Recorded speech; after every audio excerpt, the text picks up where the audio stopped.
시청자 여러분 안녕하십니까? 건강한 생활 습관을 지켜드리는 쿠키 건강 뉴스 시작하겠습니다. 사회 고령화로 인해 치매 환자 수가 크게 늘고 있어 우려가 큰데요. 정부가 치매 진단, 예방, 치료 관련 기술을 개발하기 위해 앞으로 9년에 걸쳐 약 2천억 원을 투입하기로 했습니다. 보건복지부는 국가치매관리위원회를 열고 이 같은 내용의 치매 국가책임제 내실화 방안을 확정했다고 밝혔는데요. 치매 원인 규명, 발병 기전 연구, 예방 및 치료 기술 개발을 포함한 14개 중점 기술 분야를 정해 오는 2028년까지 1,987억 원을 지원합니다.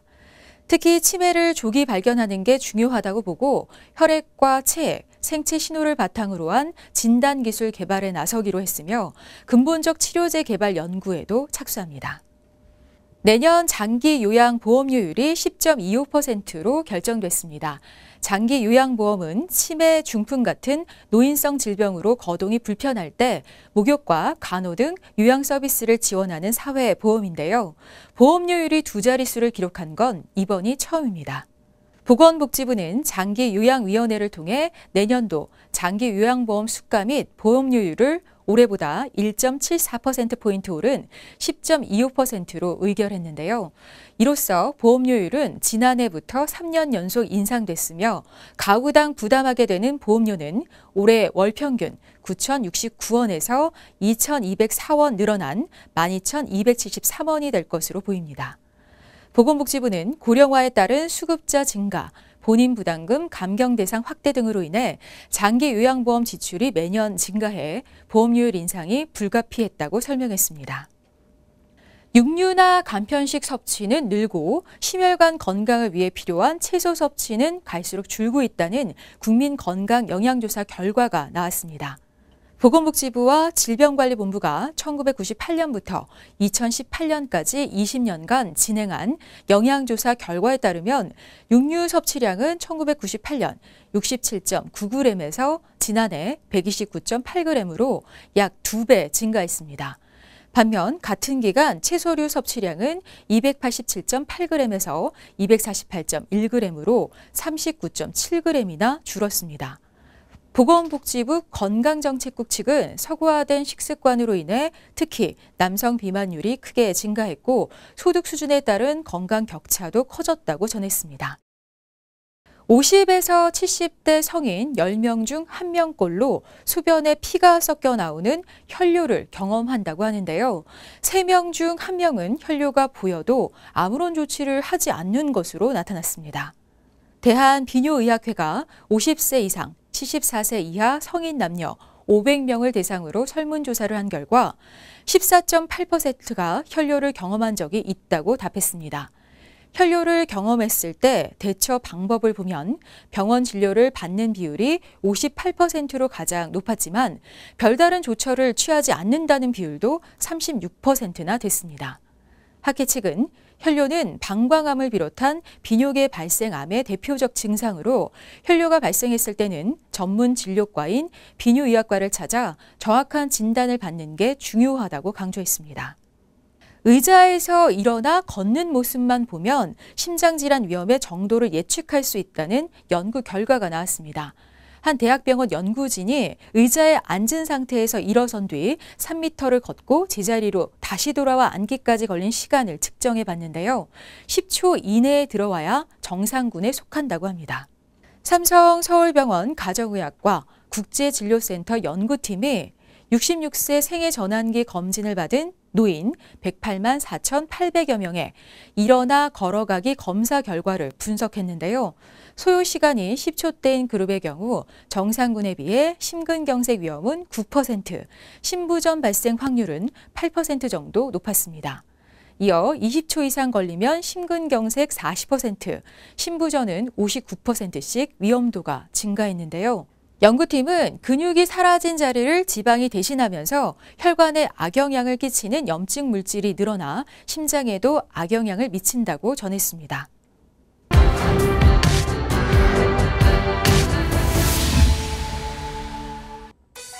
최근 우리 생활의 위생 상태가 개선되면서 소화기 질환의 경우 감염성 질병 사례가 줄었습니다.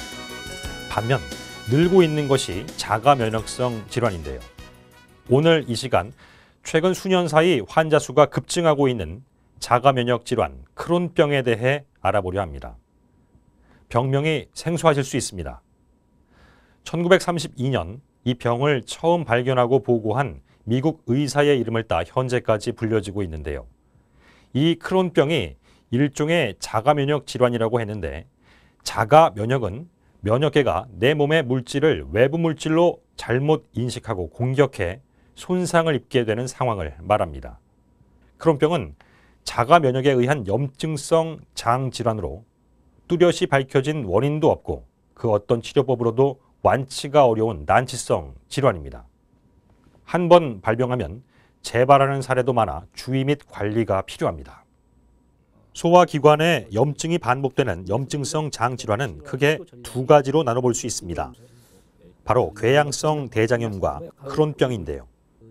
두 질환 모두 만성적 염증을 유발해 비슷해 보일 수 있지만 침범 구간과 진행 양상 등에서 차이를 갖고 있습니다. 궤양성 대장염은 대장에만 그 염증이 발생한다는 특징이 있고, 그런 염증이 장의 점막이라는 거층에서만 이제 발생한다는 특징이 있어서, 이러한 궤양성 대장염 환자들은 보통 설사와 혈변을 주증상으로 하는 것이고요. 크론병은 약간 다른데 대장에만 생기는 것이 아니라 소장, 구강, 십이지장, 그러니까 소화관 전체에 다 생기면서 이러한 염증이 점막층에만 있는 것이 아니라 장의 전층을 침범한다는 것이죠. 그래서 내시경을 보면 깊은 궤양이 많이 생기고요. 이제 항문 주위에 이런 이제 누공이 잘 발생하고, 이런 염증이 오래 지속되다 보면 천공 같은 게 생겨서 이제 농양 같은 것들이 잘 발생하는 병이 이제 크론병이 되겠습니다. 아직 크론병의 정확한 원인은 밝혀지지 않았습니다. 자가 면역이 왜 일어나는지도 알 수 없습니다. 다만 서구화된 식습관, 항생제 노출, 산업화에 따른 생활환경 변화 등이 영향을 미쳤을 것으로 추정됩니다. 전문의들은 유전적 소인을 가진 경우 발병 확률이 더 높을 수 있고, 흡연 환자는 재발이 잦다고 설명했습니다. 최근 의료계에서는 크론병에 대한 관심이 더욱 커지고 있는데요. 그 이유는 빠르게 늘고 있는 환자 수 때문입니다. 건강보험심사평가원에 따르면 크론병 진료 환자 수는 2014년 16,728명에서 지난해 22,408명으로 5년 동안 34%나 증가했습니다. 발생률은 서서히 증가하고 환자가 사망하지는 않기 때문에 환자의 그 병을 갖고 있는 유병률, 환자의 자체 유병률은 이제 서서히 더 빠른 속도로 이제 증가를 한다는 거죠. 그래서 서구 선진국에서는 아마 2030년이 되면 전체 인구의 1%가 이제 염증성 장저를 갖고 있을 만큼 굉장히 큰 사회적 이제 문제가 될 수 있는 이제 그런 질환이고, 저희 나라도 아직 그 정도는 아니지만 이제 시간이 지나면 이제 서양 선진국과 비슷한 정도 유병률을 가지게 될 것으로 예상을 하고 있습니다. 크론병은 주로 장관을 침범합니다. 하지만 일부에서는 이 장 이외의 전신 조직에도 침범이 이어져 증상이 발현될 수 있는데요. 이를 장외 증상이라고 합니다. 장외 증상은 관절, 눈, 피부, 간, 담관, 신장 등에 나타나며 장내 염증이 호전되면 대부분 함께 낫습니다. 크론병은 과민성 장증후군과 증상을 구별하기 어렵고 또 치질로 오인하기도 해 진단이 지연되는 경우가 종종 있다고 합니다. 참고로 과민성 장증후군은 만성 복통 증세를 보일 수는 있지만 크론병과 달리 자는 동안에는 복통이 나타나지 않습니다. 전문의들은 이 체중 감소나 만성 복통, 설사, 혈변 등이 지속한다면 크론병을 의심해 볼 수 있다며 적절한 검사를 받아볼 것을 당부했습니다. 크론병 진단에는 여러 검사가 병행됩니다. 병력 청취, 혈액 검사 뒤에는 대장 엑스선 검사, 내시경 검사, 조직 검사를 이용해 장 내부 상태를 살핍니다. 크론병 환자라면 내시경을 통해 장을 따라 길게 자리 잡은 궤양이나 자갈밭처럼 보이는 조약돌 점막 모양 등이 관찰됩니다.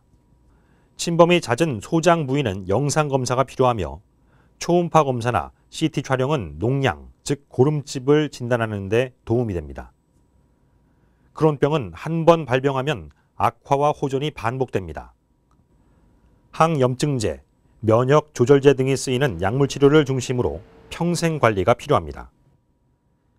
약물 치료 가장 중요한 목표는 이제 크론병에서 발생할 수 있는 천공, 농양, 협작과 같은 중대한 합병증을 예방하는 것이고요. 그런 중대한 합병증이 발생한다면 결국에는 수술을 받아야 될 가능성이 많고, 수술 받게 되면 이제 입원을 해야 될 가능성이 많고, 수술과 연관된 사망률이 증가를 하게 되는 것이고, 그 환자 자체의 어떤 삶의 질과 그다음에 여러 가지 기능이 떨어지게 되는 경우가 많거든요. 약물 치료로 조절이 어려운 시점에 다다랐을 땐 수술적 치료가 시행될 수 있습니다. 병이 있는 부분의 장을 잘라낸 후 건강한 양쪽 장을 연결하거나 장 절제 없이 좁아진 부분을 넓히는 수술을 하기도 합니다.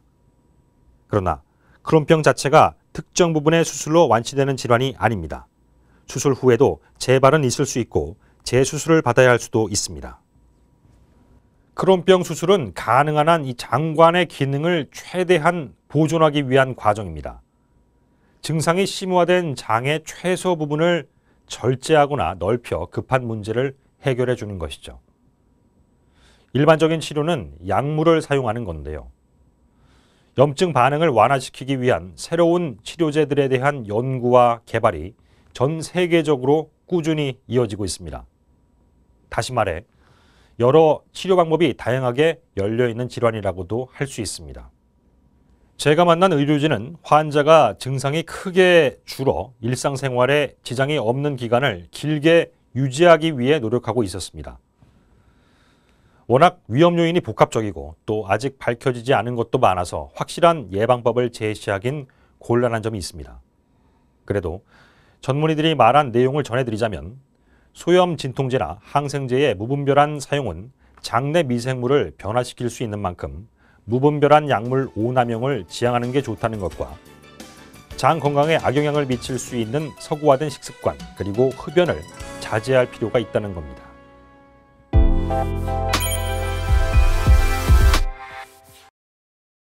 뇌졸중 증상이 나타났다가 사라지는 미니 뇌졸중, 일명 일과성 뇌허혈 발작을 주목해야 뇌졸중을 예방할 수 있다고 합니다. 일시적으로 뇌혈관이 막혔다가 24시간 이내에 회복되는 미니 뇌졸중은 증상이 발생하지 않는 사람도 있고 뇌졸중과 비슷한 증상이 나타나는 사람도 있는데요.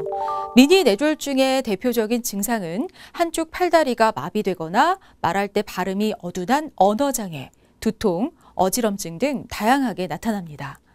다만 이 증상이 바로 회복되기 때문에 뇌졸중인지 모르고 넘어가게 됩니다. 전 세계 인구 6명 중 1명이 살면서 한 번쯤 뇌졸중을 경험한다고 하는데요. 특히 우리나라에서 뇌졸중은 단일 질환 사망 원인 1위로 꼽히는 만큼 경각심을 가져야 합니다. 뇌졸중은 뇌에 혈액을 공급하는 혈관이 막히거나 터져서 뇌가 손상되는 질환으로 보행장애, 기억력 장애, 언어장애, 어지럼증, 반신불수, 통증 등의 후유증이 남을 수 있으며 갑자기 사망에 이를 수 있을 만큼 무서운 병인데요. 특히 요즘처럼 갑작스레 기온이 떨어지는 때에는 급격한 온도 변화로 인해 혈관이 수축하고 혈압이 오르면서 뇌혈관 질환 발생 위험이 더욱 높아지므로 주의가 필요합니다. 미니 뇌졸중의 경우 고령일수록 발병 위험이 큰 것으로 나타났는데요. 건강보험 심사평가원 자료에 따르면 미니 뇌졸중인 일과성 뇌허혈 발작 및 관련 증후군으로 병원을 찾은 환자는 50대 이후에서 급증했습니다. 지난해 통계 자료를 보면 총 환자 11만 5,704명 중 50대는 19.9%, 60대 26.8%, 70대 26.2%로 집계됐습니다. 미니 뇌졸중은 증상이 나타나도 오래가지 않고 사라지기 때문에 대수롭지 않게 여기곤 하는데요. 하지만 미니 뇌졸중이 발생했을 때 즉시 병원을 찾아 치료를 받아야 더 큰 병을 막을 수가 있습니다. 문제가 되는 혈관은 언제든지 다시 막힐 수 있기 때문인데요. 실제 미니 뇌졸중을 겪었던 환자 중 5에서 10% 정도는 뇌경색, 뇌졸중으로 진행되기도 합니다. 미니 뇌졸중을 예방하기 위해서는 다른 뇌혈관 질환과 마찬가지로 꾸준한 운동과 적정 체중 유지, 금연, 금주가 필수적인데요. 특히 고혈압이나 당뇨, 고지혈증 같은 만성 대사 질환이 있는 경우 적절한 치료로 잘 관리하는 게 중요합니다. 신경과 전문의 박지연 부장은 뇌졸중 증상이 잠시 나타났다가 회복되는 미니 뇌졸중을 단순히 피곤 때문으로 치부하거나 또는 아무것도 아닐 거라고 무시하며 방치하는 경우가 있다. 미니 뇌졸중을 경험한 사람들은 뇌경색, 뇌출혈 등 뇌졸중이 발생할 위험이 커서 적극적인 확인과 치료로 예방하는 것이 매우 중요하다고 전했는데요.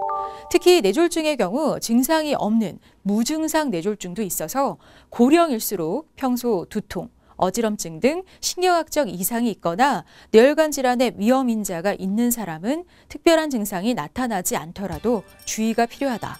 또한 평소 건강한 식습관과 규칙적인 운동을 통해서 뇌혈관 질환을 예방해야 한다고 조언했습니다.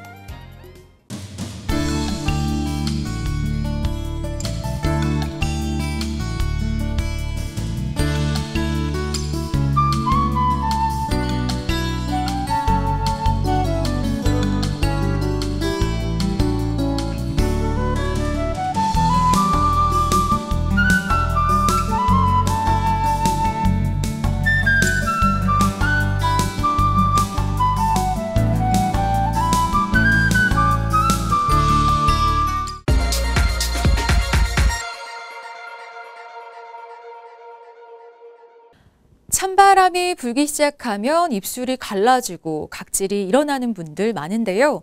하루에도 몇 번씩 사용하는 치약이 건조해진 입술 점막을 자극해 입술염의 원인이 될 수 있다고 합니다. 양치질 할 때 입술에 치약이 계속 묻어있지 않도록 바로 뱉어내는 게 좋고요. 여러 가지 일을 하면서 이를 닦는 건 좋지 않은 습관으로 세면대에서 양치질에 집중한 후 바로 헹궈내는 게 좋습니다. 건강한 양치 습관으로 촉촉하고 탱탱한 입술 지켜주시기 바라고요. 오늘 쿠키 건강 뉴스는 여기서 마칩니다. 고맙습니다.